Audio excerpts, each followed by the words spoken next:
God is here tonight, friend, not far off, not distracted, not too weary himself to notice one more person lying down in the dark. Here close, the way a bird settles low over her nest when the wind turns cold.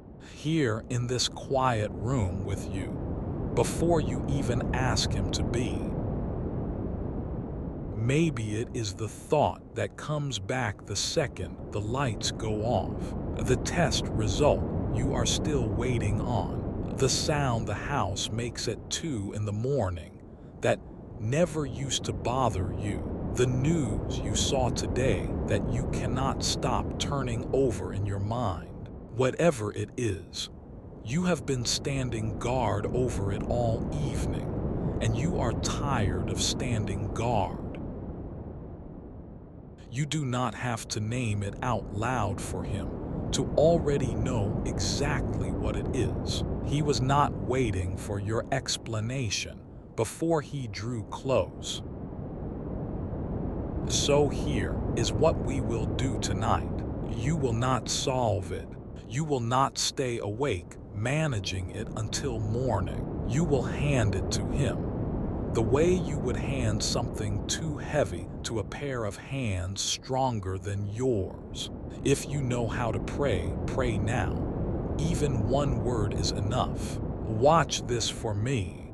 If you do not know how, that is all right too. He was already watching before you found the words. There is nothing to earn here, and nothing to figure out before he comes near. You are not the one who has to keep this house safe tonight. You never really were. Not by staying alert, not by running the same worry one more lap around your mind.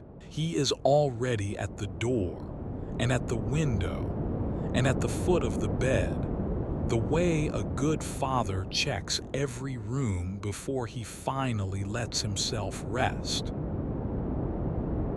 Breathe in and let that be true. Breathe out and let some of the watching go with it. In slow, like pulling a blanket up over a shoulder. Out slower, like a hand smoothing it down and saying, I have this now. Asleep. You are not the first tired person to lie here rehearsing tonight's version of dread. Long before phones and headlines and waiting rooms, people lay awake in far more dangerous nights than yours, listening for danger at the edge of camp, for trouble on the road, for sickness moving through a house with no one to call, and still they found words steady enough to carry the fear out of their chests and somewhere safer. You are borrowing those words tonight, not inventing your own comfort out of nothing. You do not have to be brave enough to make peace out of thin air. You only have to be tired enough to receive it. There is an old psalm for exactly this hour, not a psalm for daylight troubles or Sunday mornings, but for the specific fear that only shows up after dark, the kind that waits until the house goes quiet before it starts talking. People have prayed this one at bedtime for 3,000 years because it names the terror by night. And then, in the very same breath, it tells you what covers you against it. Let it be your prayer now. We will go slowly, a few lines at a time, with long quiet in between, so there is room in each one to rest. He that dwelleth in the secret place of the Most High shall abide under the shadow of the Almighty. The secret place is not a location you have to find on a map, and it is not reserved for the specially holy. It is nearness itself, as plain and as close as the room you are lying in right now. To dwell there is not to visit for an hour and leave again. It is to stay, the way you stay in your own house, the way you eventually stop checking where the exits are because you already live there. And the shadow of the Almighty is not a cold, empty shade. It is the cool, covered space under something enormous and kind. The kind of shadow that means shelter, not the absence of light. Come into that shadow now. Let your shoulders come down into it, the way they come down at the end of a long day when someone finally says, "You can stop now. I have this." You do not need the right words to enter it, and you do not need to have prayed well today, or even prayed at all this week. The door was never one you had to build yourself. It was standing open long before you were tired enough to look for it. I will say of the Lord, He is my refuge and my fortress. My God, in Him will I trust. A refuge is where you run when something is chasing you. A fortress is what stands between you and whatever is outside the walls. The psalm does not say God builds a refuge somewhere off in the distance, in case you need it later. It says He is the refuge, not a place He provides and steps back from, but Himself, standing in the gap. Say it the way the psalm says it, quietly, as your own claim tonight. My refuge, my fortress, my God. And let the trusting be small, just enough to close your eyes. Trust here does not mean you have solved anything, or that you feel brave. It only means you have stopped looking for a safer place than this one. There is not a safer place than this one tonight. Surely He shall deliver thee from the snare of the fowler, and from the noisome pestilence. Notice that word, surely, not maybe, not if you manage everything correctly. Surely, a snare is a trap set by something you never saw coming, the kind of trouble that catches you off guard in the dark. And pestilence is the sickness that moves quietly, unseen, through a house or a body. Name your own version of it, whatever half-seen thing you have been afraid of tonight. And in the very same breath that names it, the psalm answers, He shall deliver thee. Not might, He shall. The trap is real, and the deliverance is more real. You do not have to watch for the snare yourself tonight. He already sees it, and His hand is already on it.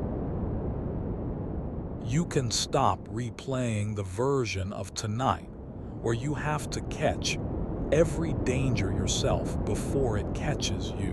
That was never the job you were given. He shall cover thee with His feathers, and under His wings shalt thou trust. His truth shall be thy shield and buckler. This is the heart of the whole psalm, so let it land slowly. Feathers, wings, not a fortress of stone tonight, but something warmer, closer. The way a mother bird lowers herself over her young when the sky turns dark, and there is nowhere left for the cold to reach them. He shall cover thee, not stand guard from a distance. Cover close enough that His truth becomes a shield you carry without lifting a finger, a buckler strapped to an arm that is not even your own. Under His wings shalt thou trust. Let that be the phrase you keep tonight. Low, almost a whisper. Under His wings. Feel how small this room becomes around you when you say it, and how safe. A stillness like this is not emptiness, it is depth, the kind old shepherds and old psalmists both understood. The quiet water runs deepest, and the loudest thing in a room is usually the one that is hollow. Let the quiet you feel now be the deep kind. Thou shalt not be afraid for the terror by night, nor for the arrow that flieth by day.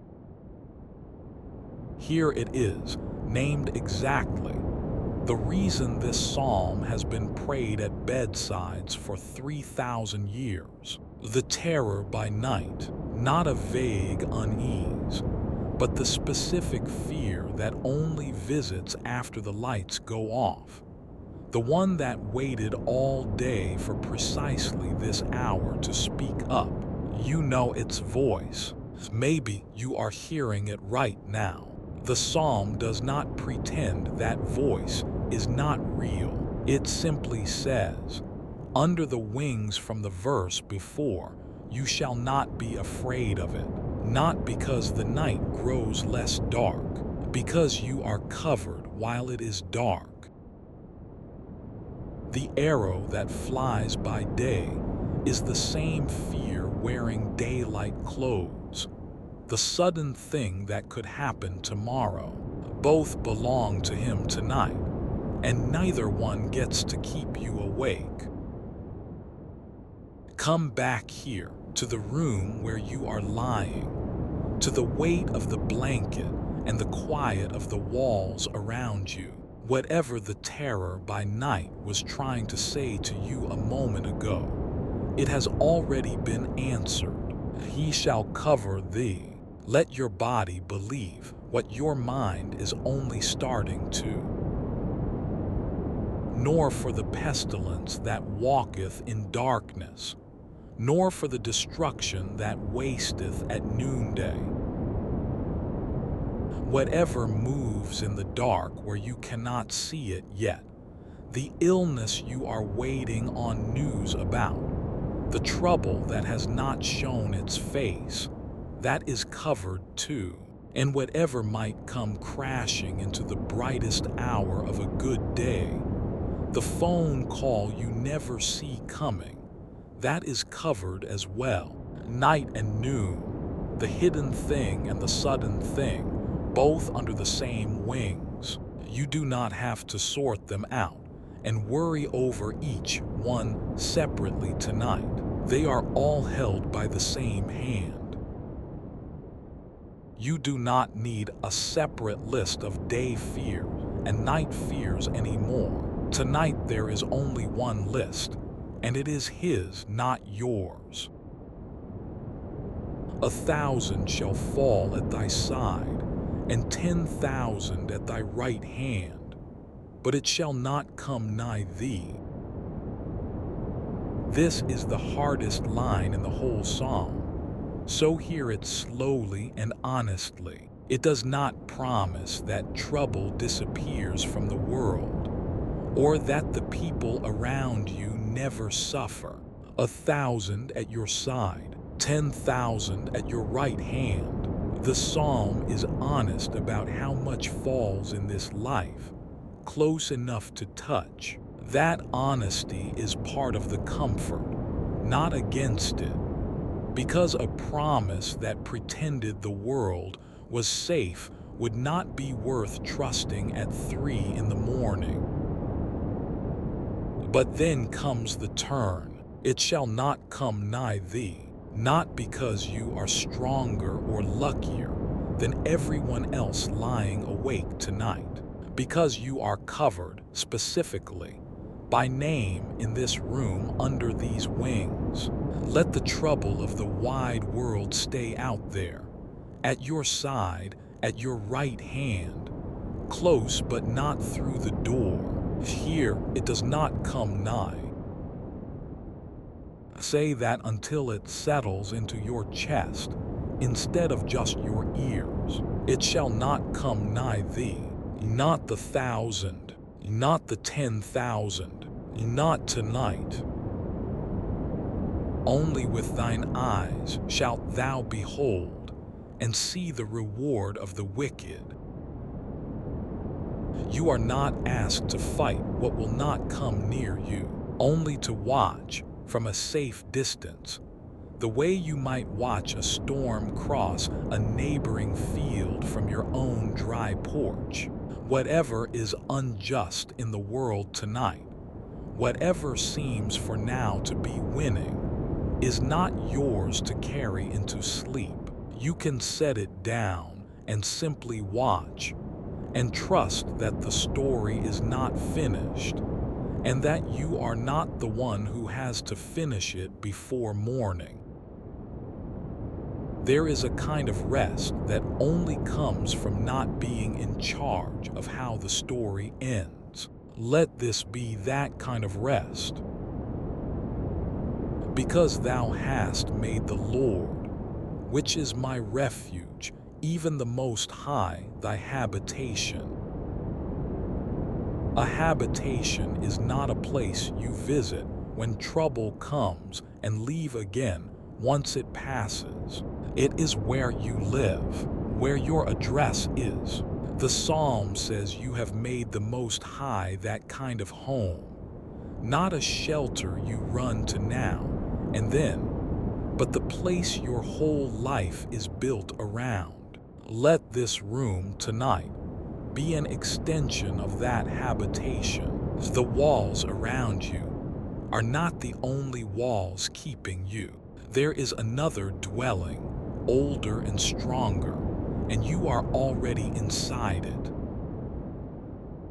Homes are not proven by how new they are, but by how long they have held. This one has held for 3,000 years of tired people, finding their way into it in the dark.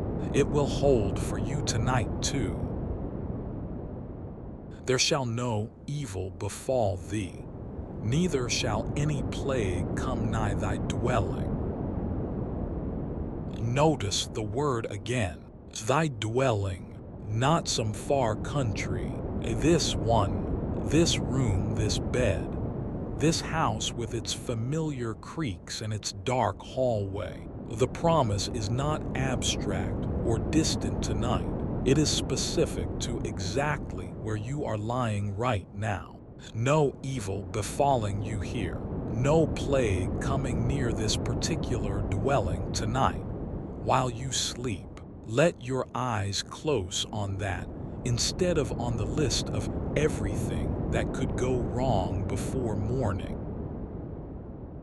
This dwelling is smaller than the whole wide world, and that is exactly the point.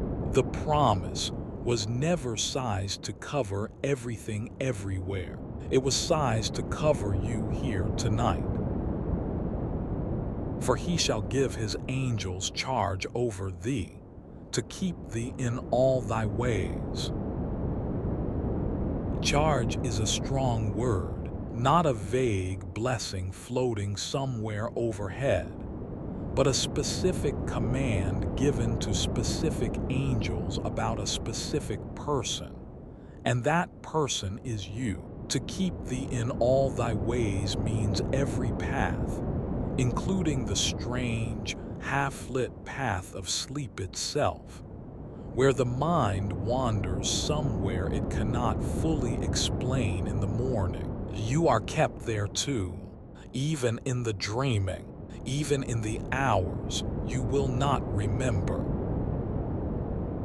You are not sending yourself out unguarded into the dark hours of this night.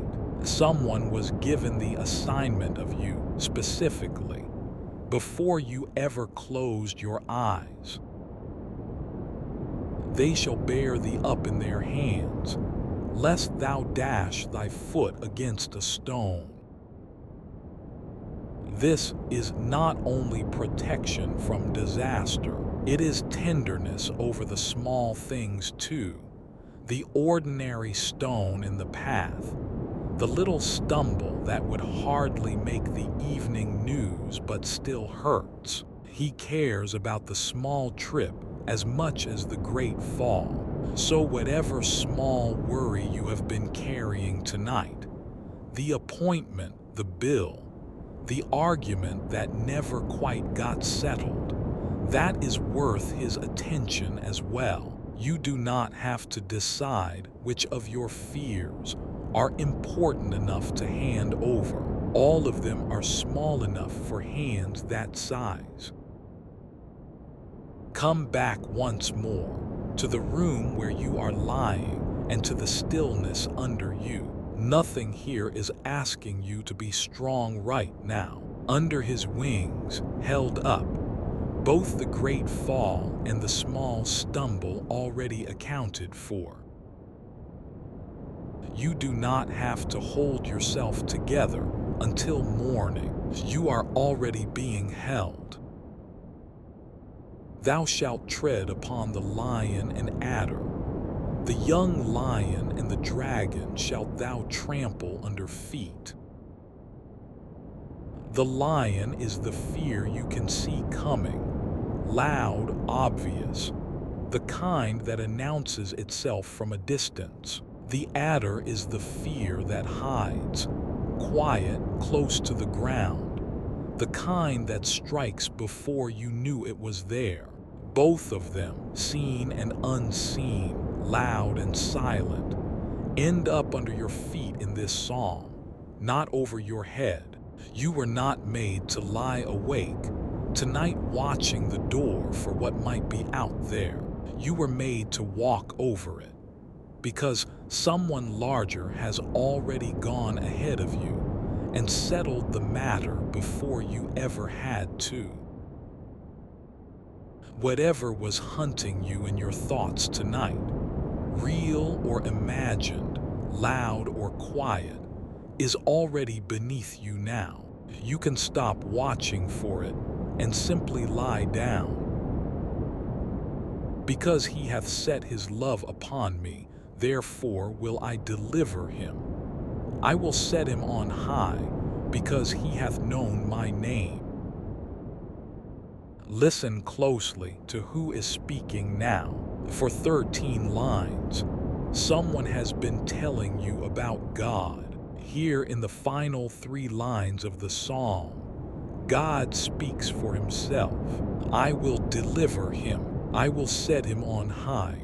Not a promise reported second-hand, but a promise straight from the mouth that made you. And the reason given is not your performance, and not your strength. It is only this: he hath set his love upon me.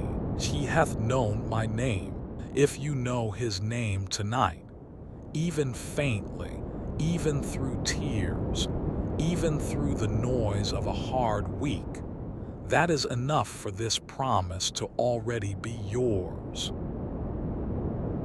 Let the sound of God's own voice be the last thing your mind holds on to before the words start to blur into sleep. It's not a rule about him, his own promise, in his own words about you. He shall call upon me, and I will answer him. I will be with him in trouble. I will deliver him and honor him. He does not promise to remove every trouble before it reaches you. He promises to be with you inside it. That is an older, sturdier comfort than the promise of a trouble-free life, because it is a promise already kept over and over by people who prayed this exact psalm in far darker rooms than yours. Call on him now, even without full words, even if all you can manage is a breath with his name somewhere in it. He answers before the sentence is finished. Trouble does not disqualify you from this promise. It is exactly where the promise was built to meet you. With long life will I satisfy him, and show him my salvation. The psalm does not end at tonight's fear. It ends at the whole long stretch of your life, all your years gathered up and satisfied. And the final word is not danger but salvation.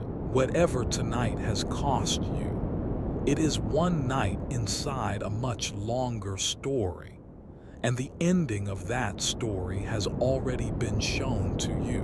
Long life, satisfied, saved, not someday, far off and uncertain, already shown. Carry that picture with you into the last few minutes of this psalm.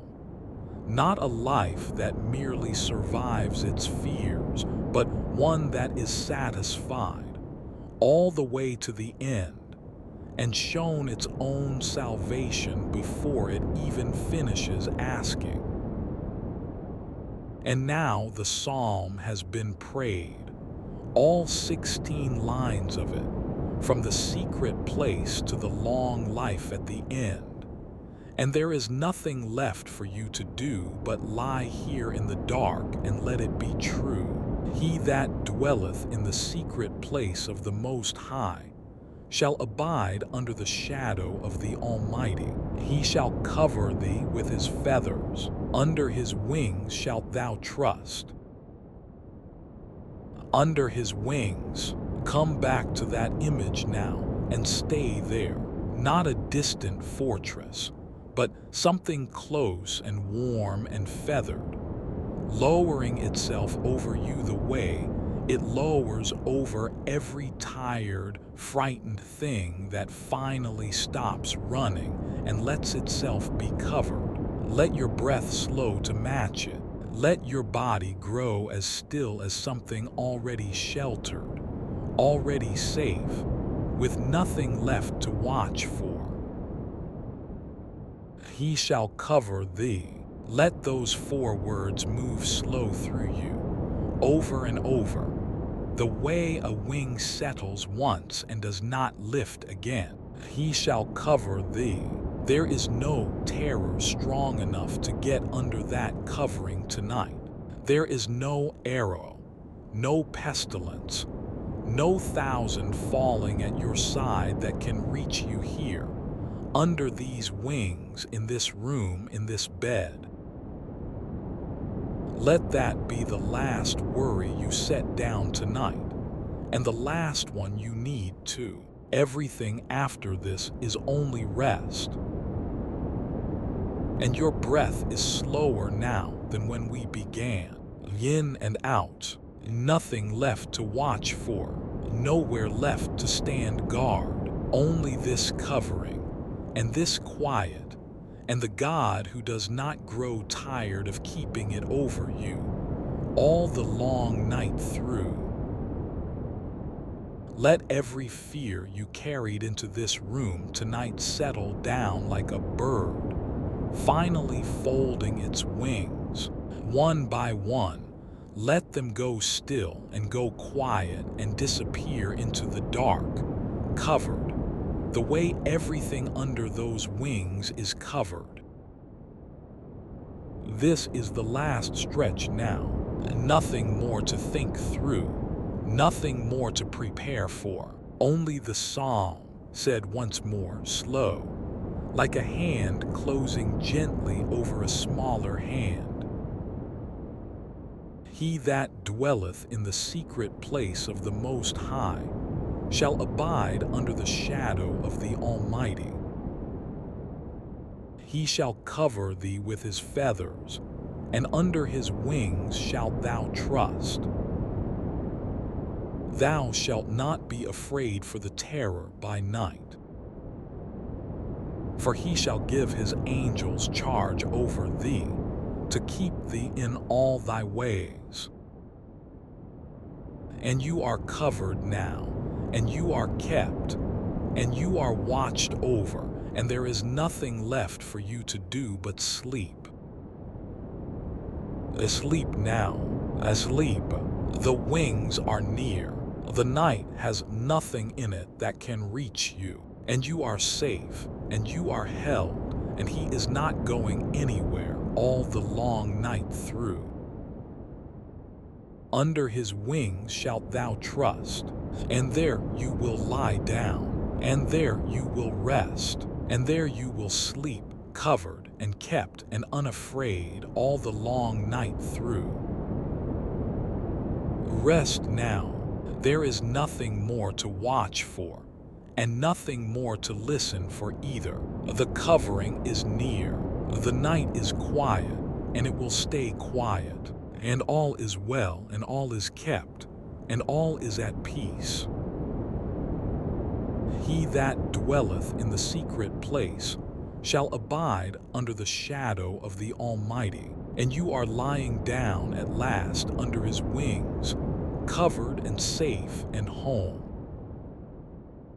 Asleep now, asleep slowly, he shall cover thee, and it is well, and it is quiet, and it is at rest all the long night through. The wings do not lift again tonight. The covering does not shift or thin toward morning. It stays steady the whole way through. However long the night runs, however far off the morning still is. Sleep now in the secret place under the shadow, under the wings, held and kept and loved, until the light comes back on its own, in its own time, and finds you still here, still safe, still covered. He shall cover thee. Sleep now and rest and stay covered all the long night through.